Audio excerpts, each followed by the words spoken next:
অসম কন্যা লাভলীনা বৰগোহাঁইৰ বৃহৎ সফলতা একেলগে দুখন আন্তৰ্জাতিক প্ৰতিযোগিতালৈ যোগ্যতা অৰ্জন কৰিছে লাভলীনা বৰগোহাঁই কমনৱেলথ আৰু এছিয়ান গেমছলৈ যোগ্যতা অৰ্জন কৰিছে লাভলীনাই ৭৫ কেজি শাখাত ভাৰতক প্ৰতিনিধিত্ব কৰিব লাভলীনাই সনমাছু চানুক পৰাস্ত কৰি যোগ্যতা অৰ্জন কৰিছে লাভলীনাই স্কটলেণ্ডৰ গ্লাছগোত ২৩ জুলাইৰ পৰা অনুষ্ঠিত হ'ব কমনৱেলথ গেমছ আৰু জাপানত ১৯ ছেপ্টেম্বৰৰ পৰা আৰম্ভ হ'ব এছিয়ান গেমছৰ প্ৰতিযোগিতা পঞ্জাবৰ পাটিয়ালাত অনুষ্ঠিত বাছনি শিবিৰত উজ্জীৱিত প্ৰদৰ্শন লাভলীনা বৰগোহাঁইৰ বহুত এটা ডাঙৰ হেল্ল' এভৰিৱান আশা কৰিছোঁ সকলোৰে ভাল মই আজি এছিয়ান গেমছ আৰু কমনৱেলথ গেমছৰ বাবে চিলেকশ্যন পালোঁ আমাৰ চিলেকশ্যন ট্ৰায়েল আছিলে বহুতখিনি কণ্ট্ৰভাৰ্চি চলি আছিলে চিলেকশ্যন হোৱা নোহোৱা ফেডাৰেশ্যনৰ আৰু চাইৰ মাজত কিন্তু ফাইনেলি হ'ল আৰু মই যিহেতু চিলেকশ্যন পাবৰ কাৰণে সক্ষম হ'লোঁ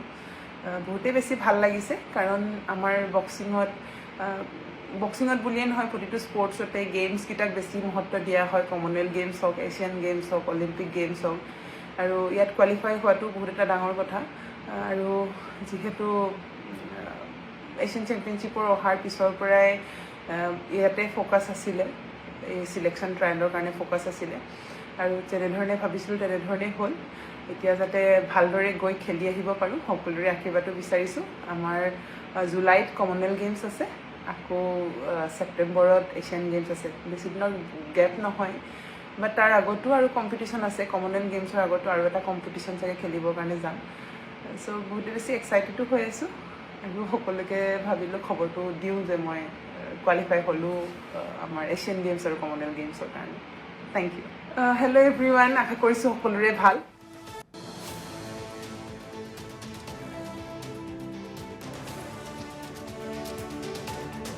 অসম কন্যা লাভলীনা বৰগোহাঁইৰ বৃহৎ সফলতা একেলগে দুখন আন্তৰ্জাতিক প্ৰতিযোগিতালৈ যোগ্যতা অৰ্জন কৰিছে লাভলীনা বৰগোহাঁই কমনৱেলথ আৰু এছিয়ান গেমছলৈ যোগ্যতা অৰ্জন কৰিছে লাভলীনাই ৭৫ কেজি শাখাত ভাৰতক প্ৰতিনিধিত্ব কৰিব লাভলীনাই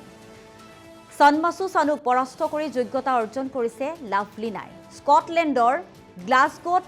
২৩ জুলাইৰ পৰা অনুষ্ঠিত হ'ব কমনৱেলথ গেমছ আৰু জাপানত ১৯ ছেপ্টেম্বৰৰ পৰা আৰম্ভ হ'ব এছিয়ান গেমছৰ প্ৰতিযোগিতা পঞ্জাবৰ পাটিয়ালাত অনুষ্ঠিত বাছনি শিবিৰত উজ্জীৱিত প্ৰদৰ্শন লাভলীনা বৰগোহাঁইৰ বহুত এটা ডাঙৰ হেল্ল' এভৰিৱান আশা কৰিছোঁ সকলোৰে ভাল মই